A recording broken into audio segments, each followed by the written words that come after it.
Niti ibutuku, the truth hurts. It hurts because it matters, and no one knows this better than those who feel the pinch. Now, after ANN7 revealed the inside track on divisions within the ANC over Brian Molefe's recall, it was ANC spokesperson Zizi Kodwa who spoke of pain, taking on ANN7 for their reportage on this statement, calling Eskom CEO's recall reckless and unfortunate. Kodwa got vicious, almost bordering on slander. While NSN stands by its story and continues to do what it does best, that is In Focus report facts, it's the ANC Youth League that has countered Kodwa's stinging attack. Zizi Kodwa sought to discredit ANN7, saying it doesn't deserve a response from the ANC, but the Youth League called ANC spokesperson's utterances contradictory to the principles of the ANC. And Kodwa has been reported as calling ANN7 reports devoid of truth and divisive, but the ANC Youth League sees the attempt as a bid to target black-owned media houses working for a progressive South Africa. Kodwa has also alleged that ANN7 seems determined to manufacture false consensus and deepening fissures in the ANC, a charge refuted by ANC Youth League, who says that ANN7 is the only channel giving just and fair coverage in South Africa, unlike old white media houses. And this is not the first time ANN7 has come under attack for standing up for the truth. ANC Secretary General Gwede Mantashe and former Finance Minister have been scathing in their criticism, although it's seldom backed by substance. ANN7 has become a real propaganda machine. ANN7 has become a real propaganda machine.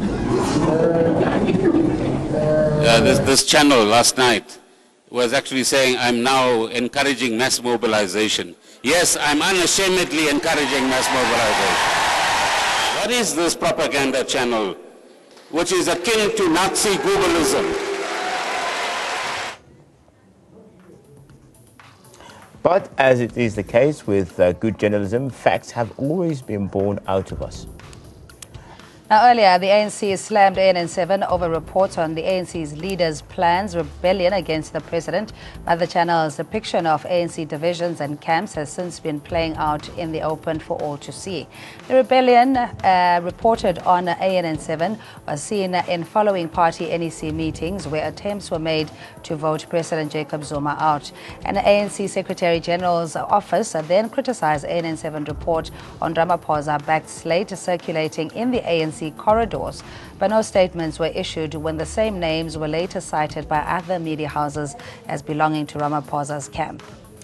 More recently, SG's office termed ANN7's report on the COSATU May Day rally, stating that there were divisions among the top six over President Zuma attending the rally as devoid of truth, but SG's office turned a blind eye to similar reports later put out by other media publications with exactly the same set of facts.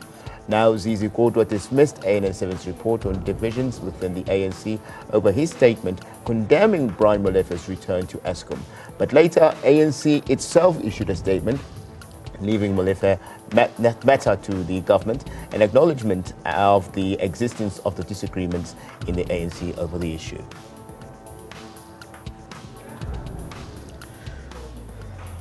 And joining us live in studios, Tshepo Kgadima, political analyst. We have Cecilia Russell, editor for special projects for ANN7 and TNA.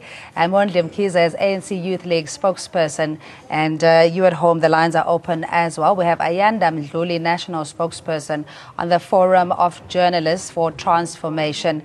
Good evening, and thanks so much for joining us. By the way, we did invite Zizi Kodwa, and he declined. He's not available. Cecilia, let's just start with you, editor special projects, and you've worked in the media industry, I think the illustrious career with the so-called independent media, etc.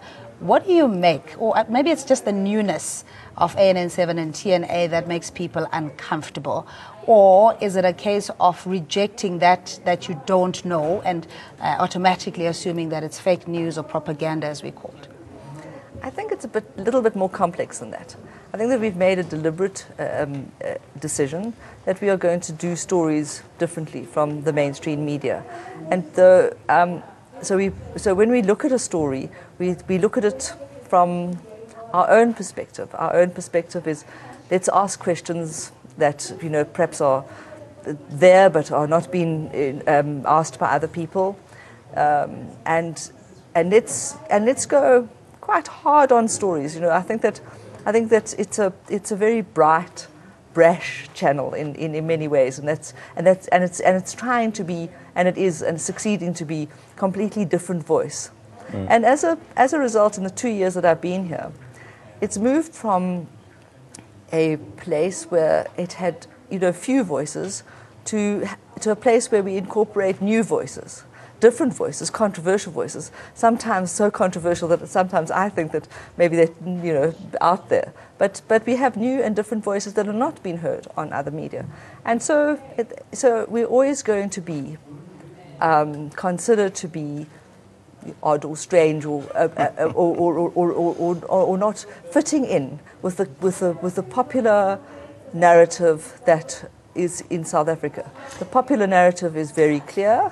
It is very anti-government, very anti-Zuma. It is almost, it's almost amazing how a story will break and within 5 minutes everybody will have picked up exactly the same story, not having checked out one single fact. I think probably the story this week, that broke about the pressure with the mine. What's it? Optimum Mine. It was picked up by 5 or 6 media companies placed there, and not one person said, "Is this true? Does this fit into the right timeline?" And the implication of the story obviously was that the pressure was put there in order to benefit the Gupta family, but the timeline is completely out. We had former Minister of Minerals Resources, Magora Matlodi, today on camera saying that, as a matter of fact, he refutes the Amabongane report as not to being true, in the sense that he was pressured by Brian Molefe and Ben Ngubane. And you almost yearn to see it anywhere else besides this channel. And we've put it on social media because there's essentially nothing to hide. And just to pick up on that, Cindy, I confirmed yesterday, I said, he's not saying anything but the fact that they had a meeting. I could not pick up anything else other than that. I suppose that's what happens when you... But English is ambiguous, you see, because it depends what you mean. Read between the lines. And Mr. Kgadima, you're a regular commentator here with us. You give your political analysis, even business for that matter. You provide so much sanity sometimes into issues that perhaps may be very robust, that can be confusing sometimes to our viewers. You know very well that even myself, who's somebody who's been a commentator in many media platforms, I'm getting a lot of social media attacks. People saying, your credibility is distorted, or you've lost all your credibility because of this fact that you are on this channel. And I've confirmed even on those platforms that I've never been forced or directed in a particular way. And I sit on the editorial meetings every morning to listen to what it is that's going to be discussed. Do you feel that you are pressured sometimes to give the commentary that you provide, the factual statements that you provide here, and your opinion as well? Do you think that's biased? Well, biased, anybody can always accuse you of being biased, but I'm an independent political and economic analyst, and what I say on this platform is what I would say on any other platform anywhere in the world. And I think what I appreciate about ANN7 is the fact that everybody who believes that they can be able to hold course on a debate, they should come forth and defend whatever argument that is being put forward. And that is, I think, is welcome, because the other news channels, they have effectively gagged some of us from being able to appear on their channels, even though we are independent. You're blacklisted. And it's because, of course, you're blacklisted purely because they are afraid of what you're going to be saying, as it does not agree with the narrative that they are running. And I think, for me, ANN7 is doing great in that regard. But I want to maybe reflect it on this way. ANN7, as well as the New Age, they are in that class of businesses that are the only businesses so specifically protected by the Constitution. So all the people who say nonsensical things like, oh, we need to take ANN7 of the DSTV bouquet, I mean, that is just, it shows you, if anything, about that we have not done enough work to educate the citizenry about the constitution of this republic and what it means. Because you find that most people would be saying things that are even racist without even realizing that, when the constitution specifically prohibits that, freedom of expression that they are trying to, but it was regrettable to hear Zizi Godwa or to read his tweet yesterday, which really is nothing short of intimidatory, and that should never be allowed, because if anything, we expect a higher standard from somebody like him, a better appreciation of what the Constitution demands of us. And when they say, well, this is a propaganda channel, I find myself many times reflecting on Professor Jonathan Moyo's comments, where he says, listen, there is nothing wrong with propaganda only if you propagate the truth. And truth can only be propagated when all voices are welcome. But many times people, I find that they refuse to come to ANN7 platform because they know that their argument will not hold cause. Because here, I find that we slaughter even the holy cows. All right, let's invite Ayanda Mdluli, national spokesperson for the Forum of Journalists for Transformation. Ayanda, thanks so much for joining us, and good evening to you. I mean, if we encourage a competition, a diversity of voices, and, you know, even if the diversity means that we disagree, what do we see playing out now, particularly with the attacks on ANN7 and TNA? And we're not even trying to be the story. We're just trying to get into the bottom of the coexistence with other players in this space that has been denied clearly, or trying to be denied for ANN7 and TNA. Yeah, look, I mean, obviously, well, good evening to you, and good evening to your viewers as well. Thank you for having me on the show. Look, I mean, media diversity in South Africa has always been a huge issue, and what we have seen, you know, as the Forum of Journalists for Transformation, which is why we were formed in the first place, is the persecution and the narrative of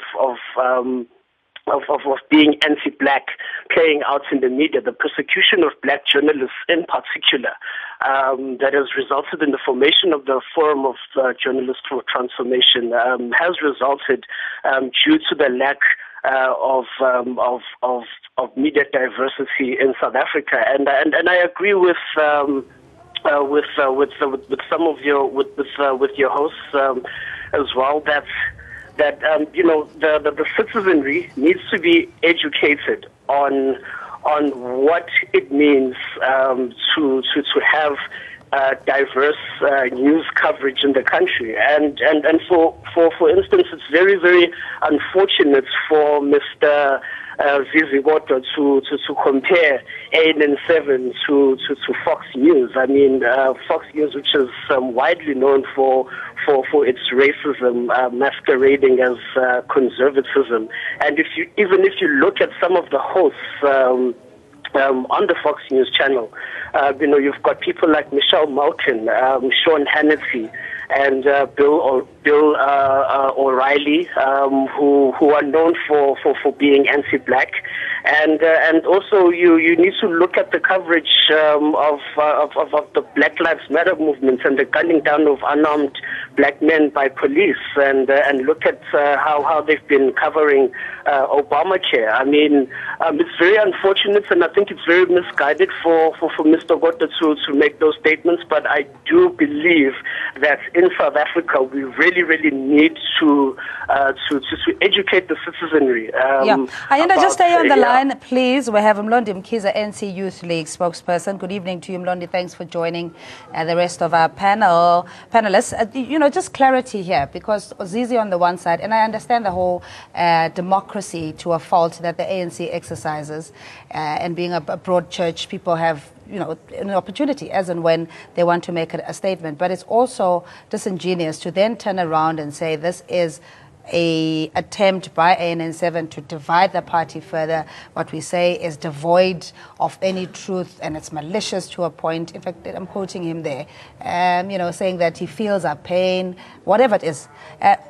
In your view, what does this then say in terms of what other media houses are able to get away with? Because I'm sure we've been more complimentary to government than what other media houses have been.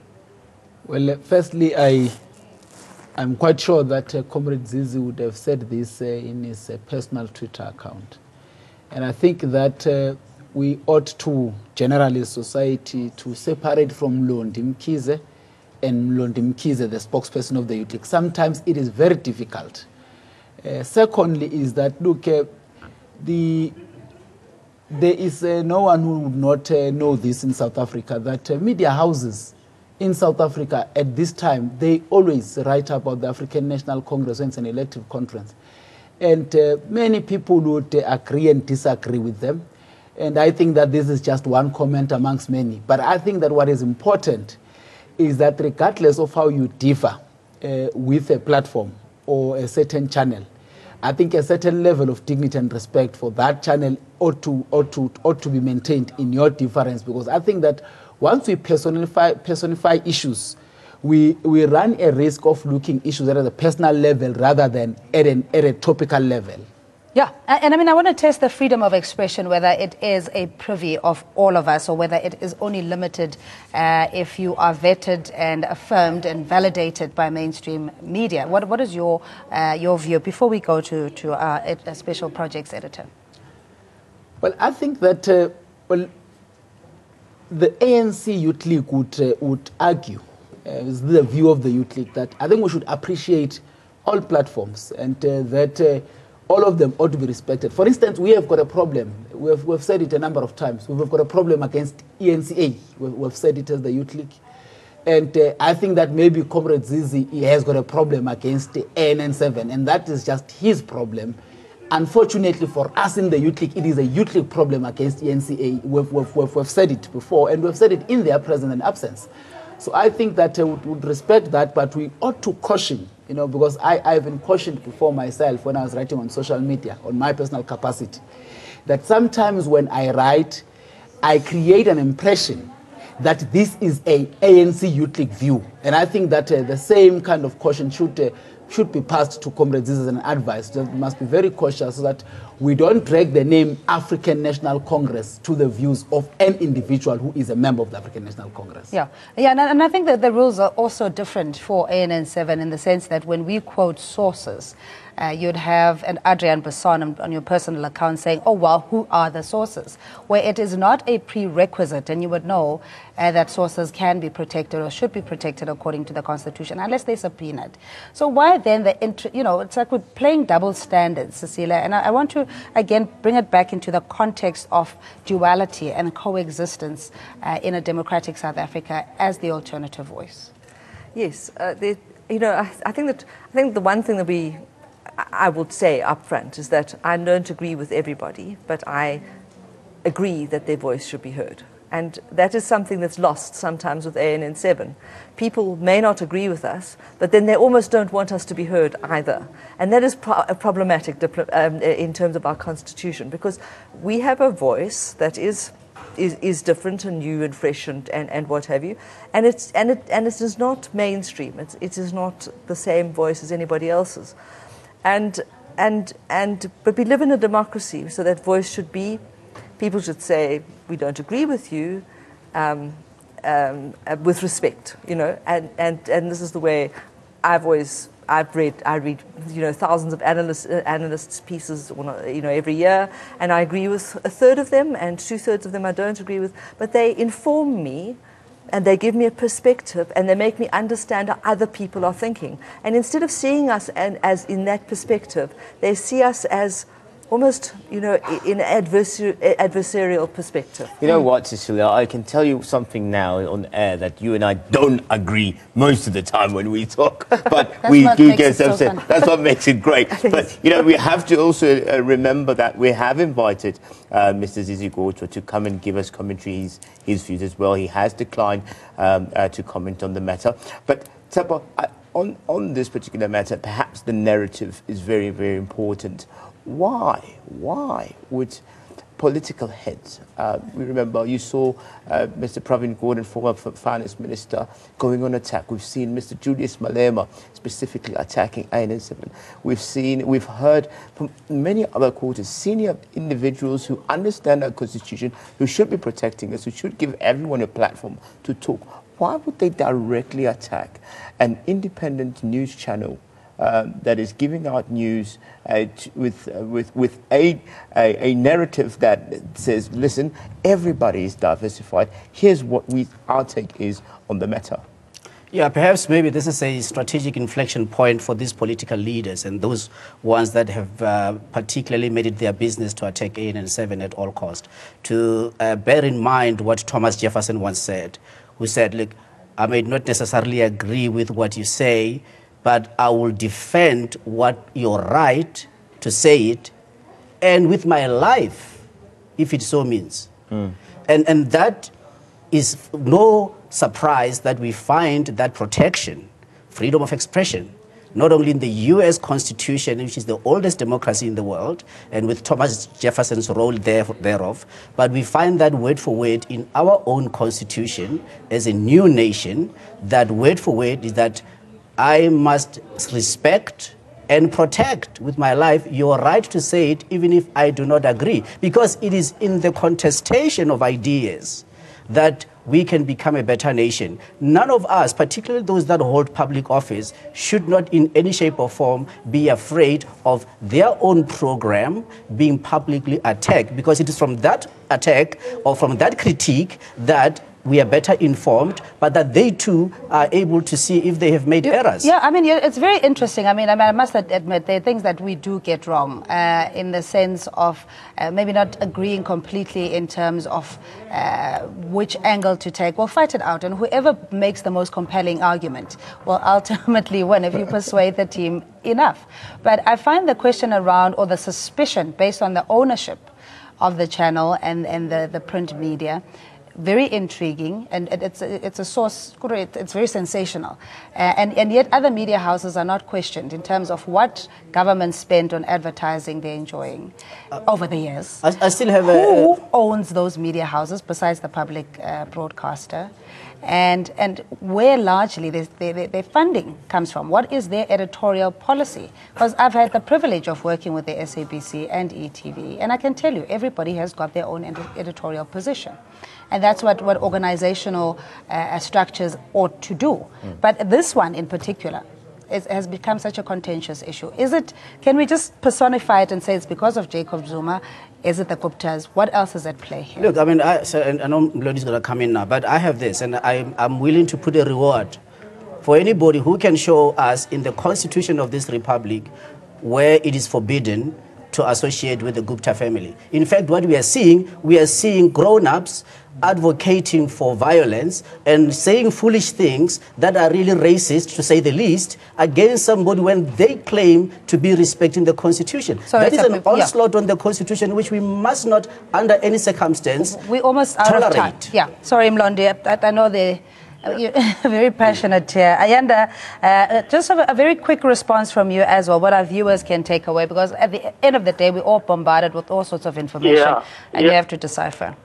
Yeah, look, I mean, as the FJC, we still maintain that due to the fact that the majority of the media houses in South Africa continue to stifle black voices and continue to be anti-black and anti-government, then government needs to review their ad spend and allocate it to black-owned publications.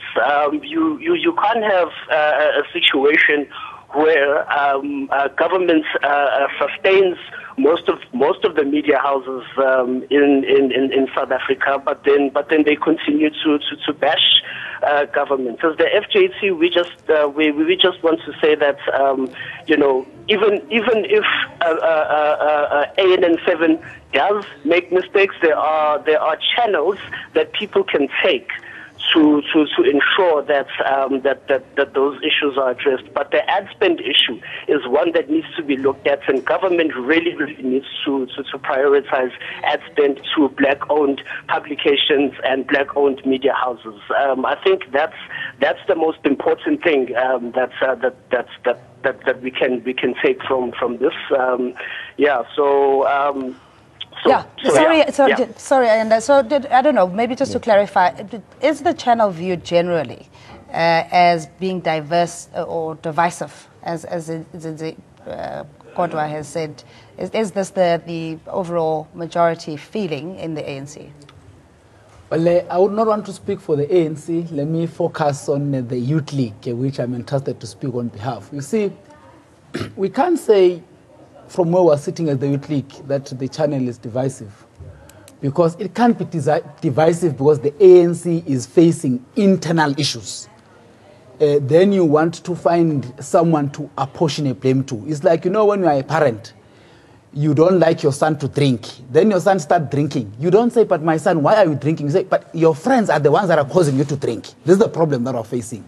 Secondly is that you are dealing with a situation where the association or the friendship of the president and the owners of the station is at play. So for me, it's not a matter of whether the station is divisive or not. I can ask you one question, and I can ask anyone. Go back as 2007, the Polokwane conference, Mangaung, you know, before even NN7 was here in Polokwane. Ask how many newspapers, what were they writing? They were even doing the same thing that you are doing, saying this leader is associated to this leader is associated to this leader is supporting this. So it can't be that when you do it, then it's divisive. It has been there. It's something that all other media houses are doing.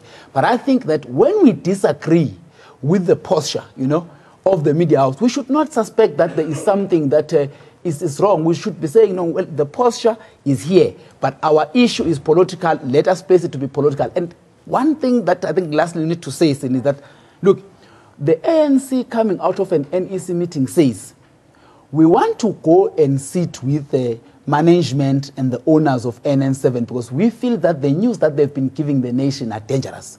I want to ask anyone to tell me, when has ever the ANC gone to any other media house for false reporting, inaccurate reporting, divisive reporting? Never. It was the first one. The other question that you need to ask, why? Because you see, when you have got your own problems, don't fail to solve your problems and even alienate people that are friendly forces. I'm not suggesting that NN is a friendly force, but I'm just suggesting that there is something to deduce from the fact that the ANC leadership could conclude that the owners and the management of NN7 could be visited to discuss that matter, because I have never heard of any visit to any media house before. Thank you very much. That was our panelists, all of them, Ayanda Mdluli, who's the spokesperson of Forum of Journalism, who was joining us over the line, Tshepo Kgadima, political analyst, and my colleague, Cecilia Russell, here, who's the editor for Special Projects, and of course, not forgetting the Youth League. I'm still young, by the way, Mlondi. Mlondi Mkhize as well, who has joined us here. And it's a very interesting topic, and I'm sure my sister and I will deliberate over it and talk about freedom of expression when we see the president's genitals being exposed, and that being called freedom of expression. And so it's a very, very interesting one. But we'll get back to you just after I wasn't this ready. break. I wasn't ready. You were not ready? I just...